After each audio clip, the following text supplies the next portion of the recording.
कालीचरण को ये तो पता चल गया था कि रुद्र प्रेतनी क्या होती है और वो कितनी खतरनाक एंटिटी होती है, लेकिन उसके दिमाग के घोड़े अब भी नहीं थम रहे थे और वो अपने गुरुजी के पास जाकर बोलता है कि गुरुजी, मुझे आपसे एक बात पूछनी है। तो भैरवनाथ उसे बोलता है कि तुम पूछो, तुम्हें क्या पूछना है। अब कालीचरण उससे पूछता है कि मुझे आपसे आपके नाम के बारे में पूछना है।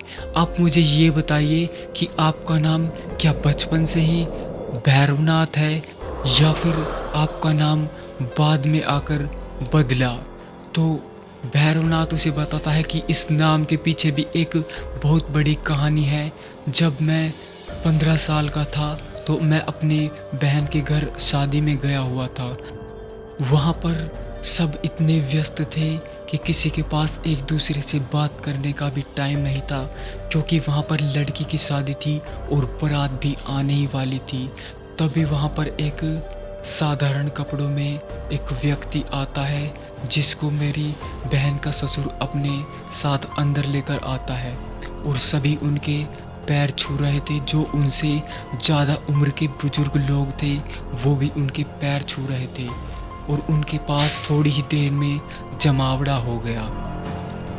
अब मैं भी सोच रहा था कि ये व्यक्ति कौन है जिसके आगे पीछे सारा परिवार, सारे रिश्तेदार घूम रहे हैं। मैं इस बात पर गौर कर रहा था कि सभी उसके आगे पीछे घूम रहे थे जैसे उस शादी समारोह में वही मुख्य अतिथि हों। काफ़ी देर तक नोटिस करने के बाद मेरे पिताजी वहाँ पर आ गए और मुझे अपने साथ उनके सामने लेकर खड़े हो गए और बोले कि गुरुजी, ये मेरा लड़का है, और मुझे उनके पैर छूने के लिए बोला। जैसे ही मैंने उनके पैर छुए, उन्होंने मेरे सर पर हाथ रखा और हल्का सा मुस्कुराए और बोले कि ये तुम्हारा लड़का बहुत आगे तक जाएगा। ये कहकर वो वहीं पर ही बैठ गए और मैं अंदर चला गया। अब मेरे पिताजी उनसे पूछ रहे थे कि आगे चला जाएगा मतलब गुरुजी, मैं कुछ समझा नहीं।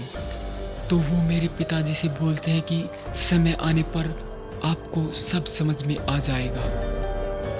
अब मैं शाम को उनके पास गया और ऐसे ही बात कर रहा था कि आप क्या करते हैं, ये लोग आपके आगे पीछे क्यों घूम रहे हैं। काफ़ी देर बात करने के बाद उन्होंने मेरा नाम पूछा कि तुम्हारा नाम क्या है। तो मैंने उन्हें बताया कि मेरा नाम भैरव है। उन्होंने मुझे बताया कि मेरे गुरु का भी नाम भैरवनाथ है। तो मैंने उन्हें पूछा कि कौन से भैरवनाथ। तो वो मुझे बोले कि भगवान भैरवनाथ। अब मैंने उन्हें मजाक में ऐसे ही बोल दिया, क्या आपने भगवान भैरवनाथ को कभी देखा है। तो मुझे बोलने लगे कि हाँ, मैंने भगवान भैरवनाथ को देखा है और मैं हर महीने उनसे मिलने भी जाता हूँ। तो मैंने थोड़ा आश्चर्य करते हुए उन्हें पूछा, क्या आप मुझे भी उनके पास ले चलोगे, मुझे भी उन्हें देखना है। तभी मेरे पिताजी आ गए और दोनों की वार्तालाप सुन ही रहे थे। तभी गुरुजी ने उनसे बोला कि तुम्हारा लड़का भगवान भैरवनाथ के दर्शन करना चाहता है। तो मेरे पिताजी मुस्कुराए और बोले कि आप इसे वहाँ पर दर्शन करवाने के लिए ले जा सकते हैं। अब मैं अगले ही दिन उनके साथ चला गया उनके आश्रम में और उनके आश्रम से ही हम पैदल पैदल भैरवनाथ धाम की तरफ निकल पड़े। और रात को जैसे ही हम वहाँ पर पहुँचे तो वहाँ पर काफ़ी भीड़ थी। वहाँ पर तांत्रिक अघोरी काफ़ी मात्रा में थे। रात को ठंडी ठंडी हवाएं चल रही थी क्योंकि गर्मियों के दिन थे।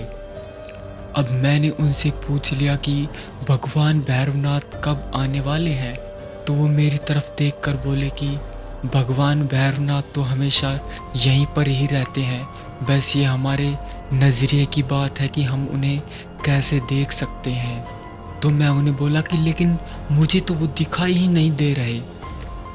तब वो बोले कि ठीक है, तुम्हें भी वो दिखाई देंगे, थोड़ा इंतज़ार करो।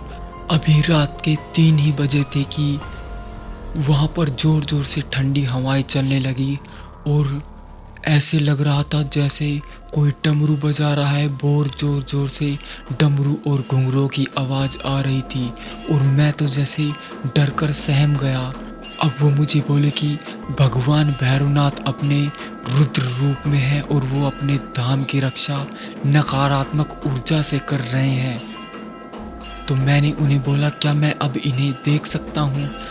अगर अब तुमने उन्हें देखा तो तुम यहीं भस्म हो जाओगे, क्योंकि अब वो रुद्र और तामसिक रूप में है और उन्हें देखना अब खतरे से खाली नहीं है। तो मैंने गुरुजी से पूछा कि आप उन्हें कैसे देख रहे हैं?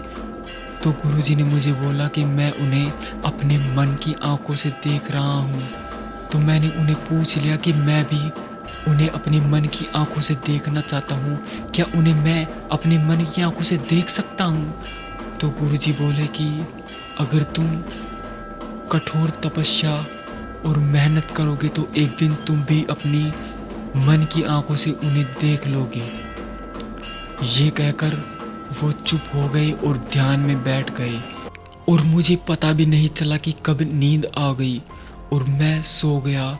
और जैसे ही मेरी सुबह आँख खुली तो मेरे मन में सिर्फ एक ही बात थी कि मुझे किसी तरह भगवान भैरवनाथ को मन की आंखों से देखना है। इसी वजह से मैंने उनको अपना गुरु बनाया और भगवान भैरवनाथ के एक दिन मैंने भी दर्शन कर लिए। उस दिन से ही गुरुजी ने मेरा नाम भी भैरवनाथ रख दिया और तब से ही मैं उनकी ही शरण में शिक्षा और दीक्षा ग्रहण की और आज मैं तुम्हारे सामने हूँ। तुम देख सकते हो कि मैं कहाँ से कहाँ तक आया हूँ। अगर आपको वीडियो अच्छी लगी तो वीडियो को लाइक, शेयर एंड सब्सक्राइब करें। हम इसके आगे भी और भी पार्ट लेकर आएंगे। तो हमारे चैनल से जुड़े धन्यवाद।